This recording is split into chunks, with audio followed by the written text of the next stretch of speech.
chez nous, à distance, c'est Yvette Frenette de l'Université de Saint-Boniface en Manitoba, Canada.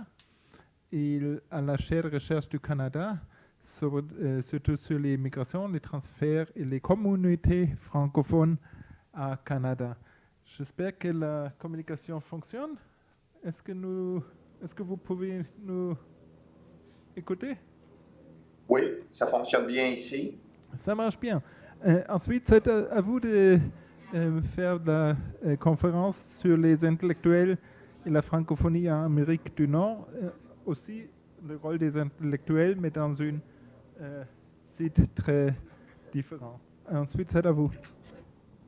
Merci.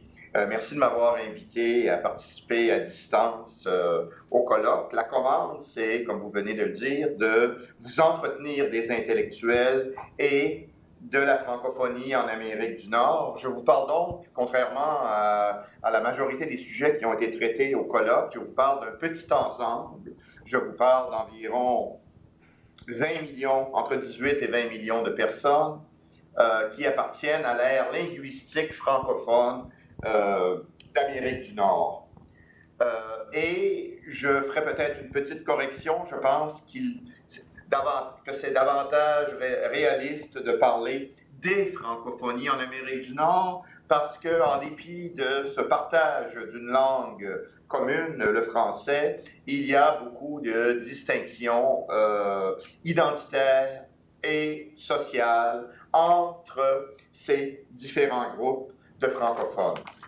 Je vous rappelle ici de quoi on parle. On parle au Canada d'environ 8 millions de personnes qui ont pour le français comme langue maternelle. Si on ajoute à ça, donc à peu près le quart, un peu moins du quart de la population canadienne, si on ajoute à cela les Canadiens qui ont déclaré au recenseur lors du dernier recensement en 2011 pouvoir parler le français, on augmente, on passe de 7,5 millions à 10 millions. Plus du 4/5 des francophones canadiens vivent au Québec. Les autres, c'est-à-dire environ 1 300 000, sont dispersés dans 9 provinces canadiennes et 3 territoires où ils forment environ 4% de la population, sauf dans la province du Nouveau-Brunswick, où les Acadiens représentent environ le tiers de la population de la province et où ils sont majoritaires dans certaines régions. En termes de nombre, au Canada, ce sont les Franco-Ontariens, les francophones de l'Ontario, qui sont le plus nombreux, avec 1,5 million de personnes, mais qui sont très dispersés dans la province. C'est plus difficile de cerner la francophonie des États-Unis.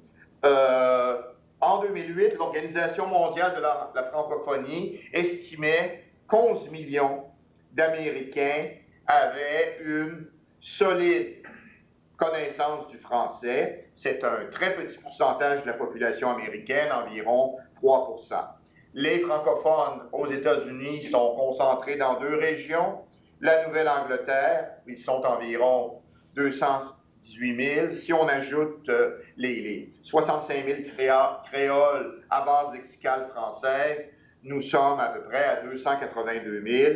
Et naturellement, la Louisiane, mais les nombres sont très petits ici, environ 190 000 francophones. Naturellement, et heureusement, il n'y a pas que les chiffres. Il faut aussi tenir compte de la distinction, d'une distinction fondamentale entre les francophones canadiens et les francophones états-uniens. Au Canada, il y a un cadre juridico-constitutionnel qui encadre, qui protège les droits linguistiques des francophones, alors qu'il n'y a rien du côté des États-Unis. Et il y a aussi une grande différence, bien sûr, entre le Québec, où les francophones sont majoritaires, où aussi ils sont, dans plusieurs domaines, ils sont souverains, mais comme vous le savez, ce n'est pas une souveraineté qui est complète. Et les autres aires francophones minoritaires qui évoluent dans un contexte très, très, très différent où ils n'ont pas le contrôle sur les outils politiques et sur les institutions politiques. Dans les 50 dernières années, il y a eu chez les intellectuels, y compris les universitaires, peu d'essais d'appréhension globale des francophonies d'Amérique du Nord, c'est-à-dire dans une perspective continentale, justement en raison de la diversité démographique, juridique et identitaire de ces francophones. On peut parler dans les années 80 d'un ouvrage, un ouvrage d'histoire populaire, Jacques Casanova. On peut parler aux États-Unis, on peut parler en France de l'ouvrage de Ronald Craig. Et récemment, j'ai co-dirigé un atlas historique de la francophonie nord-américaine où nous avons essayé d'être très inclusifs et d'avoir une perspective réellement continentale. Bien sûr, les intellectuels et les chercheurs dans la francophonie nord-américaine réfléchissent beaucoup à leur collectivité, dans un contexte très minoritaire, à l'avenir de leur collectivité, mais ils le font en termes territoriaux et, on peut dire, national dans le cas du Québec. Et au Québec, la francophonie, le reste de la francophonie nord-américaine est souvent interpellé dans le cadre des débats politiques, des débats identitaires. On entend régulièrement l'expression de l'avenir du Québec qui ne doit pas être une louisianisation. Donc, dans ce sens, comme je le disais, il y a eu peu d'essais d'appréhension globale, de comprendre ces francophonies nord-américaines.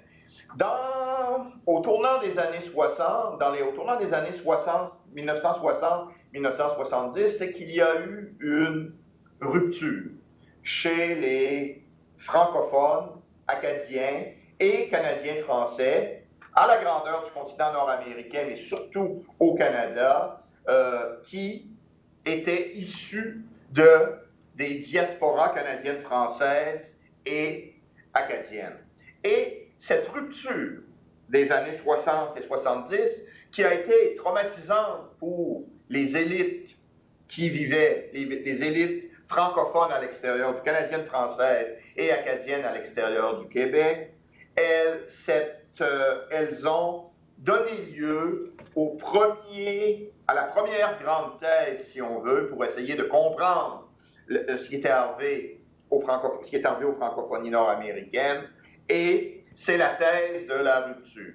Cette rupture dans les années 60 et 70. Et dans les années 70-80, les intellectuels et les chercheurs ont consacré beaucoup d'énergie à essayer de comprendre cette rupture. Ils l'ont fait en termes exogènes, c'est-à-dire que pour eux, ce sont surtout des sociologues qui ont travaillé sur cette question. Pour eux, ce sont des facteurs exogènes qui sont à l'origine de cette grande rupture du Canada français continental. D'abord, l'affirmation nationale du Québec suite à la Révolution, dans la foulée de la Révolution tranquille, a fait que ces minorités francophones de l'extérieur se sont retrouvées isolées, le terme d'abandon a été beaucoup utilisé. Et deuxièmement, comme les gouvernements provinciaux au Canada ont joué un rôle de plus en plus important dans la société, les francophones les identités francophones se sont provincialisées et ce dont témoignent de nouvelles appellations, québécois, franco-ontariens, fransaskois, franco-manitobains, etc.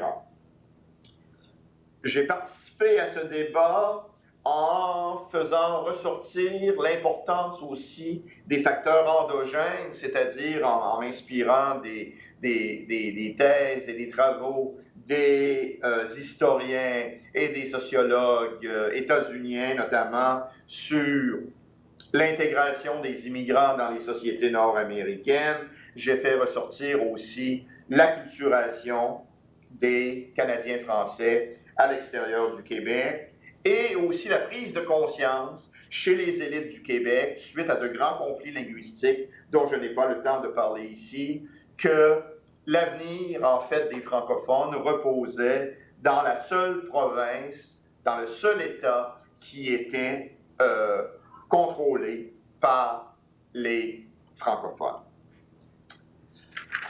Alors voilà la première grande thèse qui a été développée pour comprendre les francophonies nord-américaines, mais comme vous le voyez, on parle surtout ici de la francophonie canadienne. La deuxième thèse dont je vais vous parler, c'est une thèse,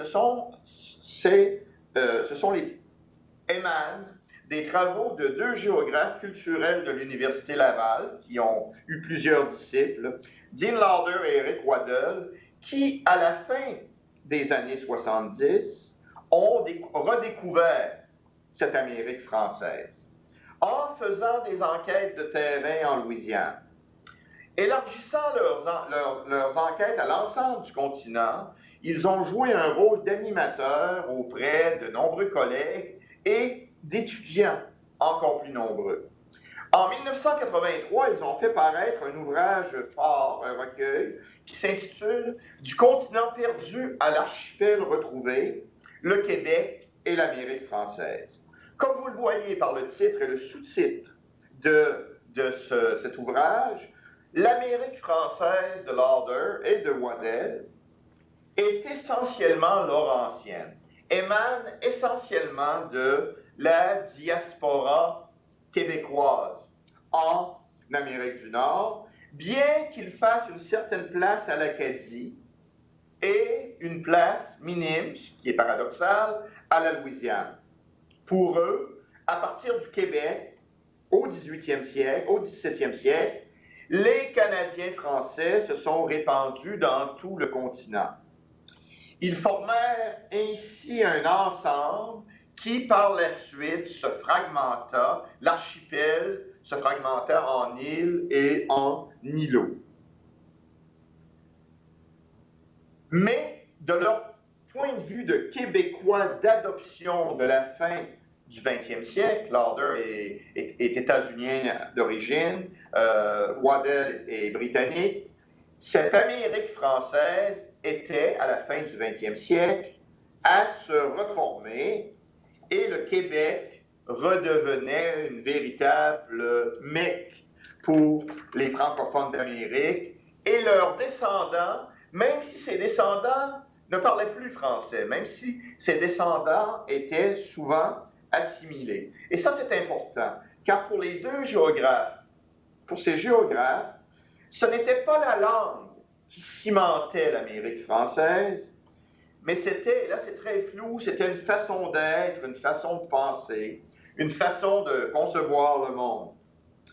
Pour eux, les francophones et leurs descendants s'abreuvaient à des réseaux, mais encore une fois, à l'époque, cette notion de réseau, elle est plutôt floue, et s'abreuvaient à une mémoire aussi. Une mémoire qui était parfois collective, mais qui était le plus souvent familiale ou individuelle, la mémoire des origines françaises, canadiennes-françaises.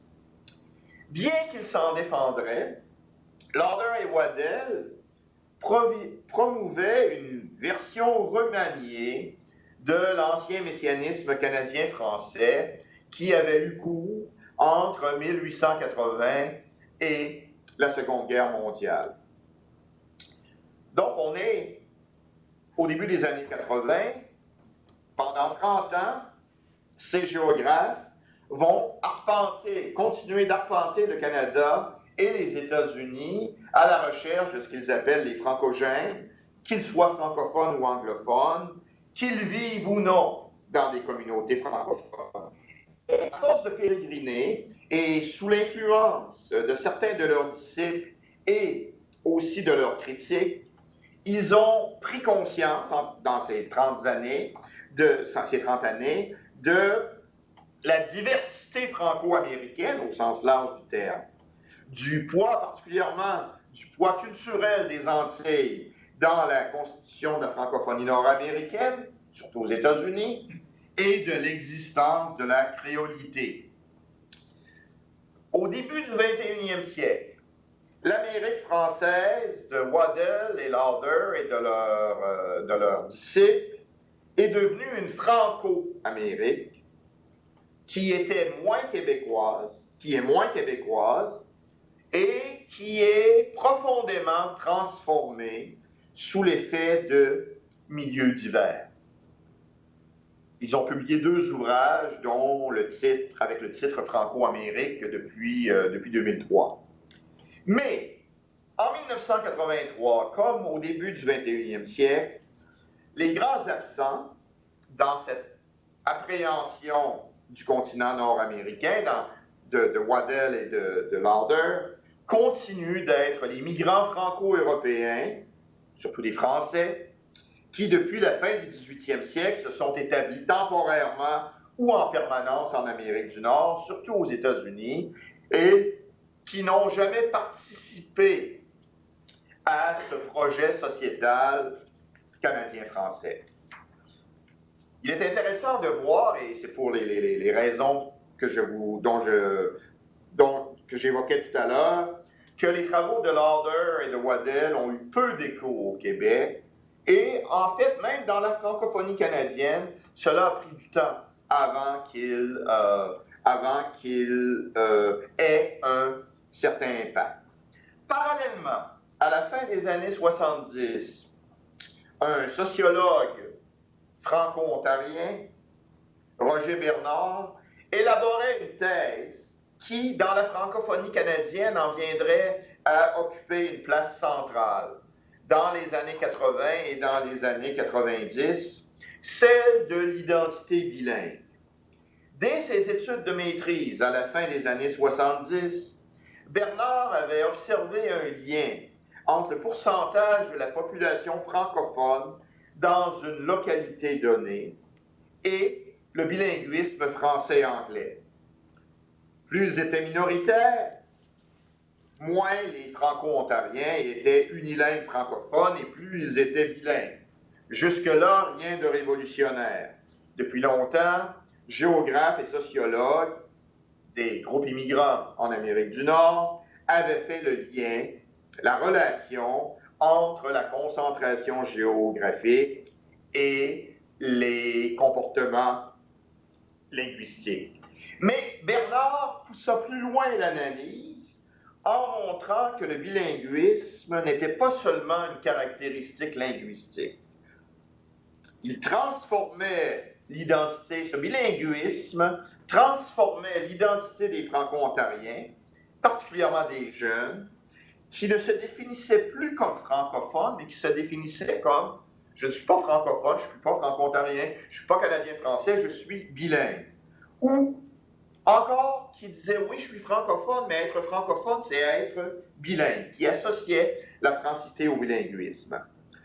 Pour Bernard, ce fut une révélation fondamentale, parce que cela révélait une dissociation entre la langue française, qui n'est plus porteur de culture, mais qui devient simple outil de communication. Cette bifurcation entre langue et culture, pour Bernard, mène tout droit à l'assimilation linguistique.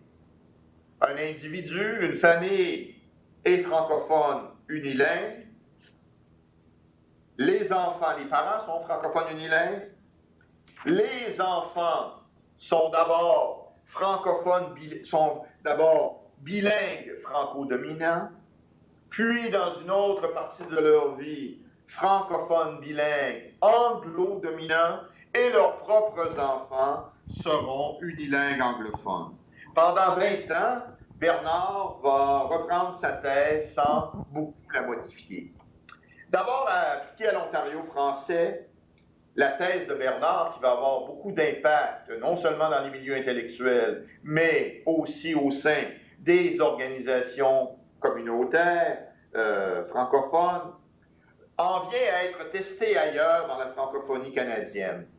Elle est rapidement contestée. Contestée sur le plan théorique, sur le plan méthodologique et sur le plan empirique, par des critiques qui font remarquer qu'une identité ne peut être bilingue. Et là, il s'agit de raffiner l'analyse et de parler plutôt d'identité culturelle ou d'hybridité identitaire.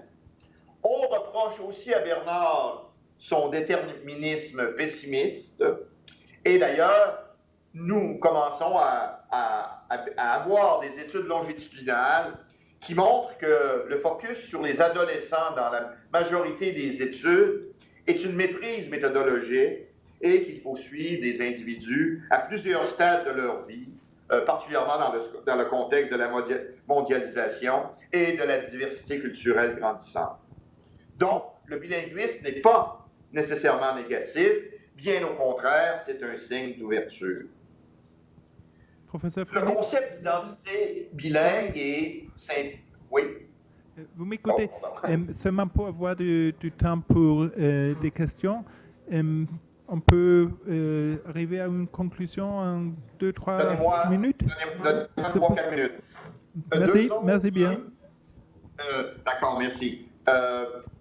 Deux autres thèses importantes et que je ne fais qu'évoquer, je ne les résumerai pas, c'est la thèse du sociologue Joseph Ontario de sa thèse de faire société. C'est que pour lui, il divise la francophonie nord-américaine en groupes, en sociétés francophones qui, certaines ont encore un projet collectif. C'est le cas du Québec. C'est le cas en partie au Nouveau-Brunswick, mais ailleurs, il n'y a plus cette volonté et ailleurs, il y a une ethnicisation des francophones ou sinon, notamment aux États-Unis, les francophones, dans beaucoup d'endroits, vivent en mode post-ethnique. Et finalement, et je vais terminer là-dessus, une théorie littéraire, une thèse littéraire qui a été avancée par le littéraire François Paré dans un grand livre, un grand essai, Les littératures de l'exiguïté en 1992, où il développe justement la notion d'exiguïté et le fait que les petites littératures, les petites cultures ont le problème d'être toujours comparées, on parle de comparatisme aux grandes littératures et aux grandes cultures, et donc elles ont un statut dévalorisé. Mais bien que confinées aux marges, elles deviennent le symbole du refus de disparaître. Cette notion d'exiguïté, et d'ailleurs, cette notion d'exiguïté, on peut la voir, on la voit quand on vit en milieu minoritaire, on la vit presque à tous les jours. Je suis certain que les noms que je viens d'évoquer sont inconnus de l'autre côté de l'Atlantique. Et cette notion d'exiguïté qui part de la littérature va être transposée au champ des sciences humaines et sociales. Et maintenant, il y a des intellectuels dans la francophonie canadienne qui, en s'appuyant sur le concept d'exiguïté, font un pas plus loin et en s'inspirant bien sûr du célèbre texte d'Emmanuel Wallerstein, impenser la science sociale, avance qu'il faut aussi impenser la francophonie. Merci. Merci bien à vous.